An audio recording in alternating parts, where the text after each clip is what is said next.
andyan yung upuan. Kaya sabi ko, naalala kong apo ko, ay hindi nga pala kakapili magpakamatay. Ang apo ko kawawa, walang mag-ano. Saan? Diyan?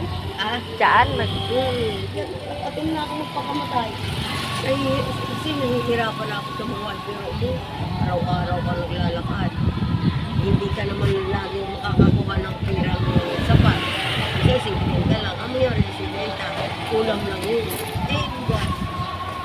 Kaya sabi ko, Yung iba nga, marami pang mga pagkain, tinatapon lang. Yung mga, kaya sabi ko, meron kung meron pang nangangailangan.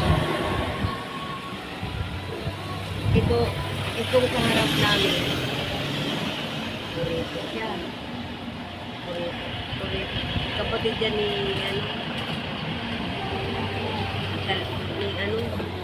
sino nga yun?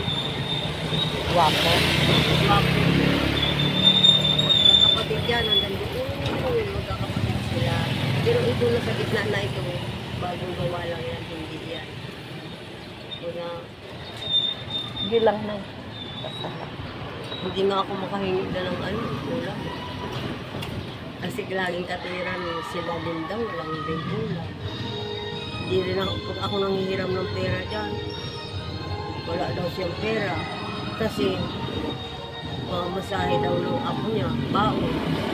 Ay, hindi pala ako anak. Tatlo kasi ang nag-aaral niya eh. Sabi ko, okay lang. Bibigyan naman ako ni Lord ng iba. Opo, may gagamitin. Kaya sabi ko, sige,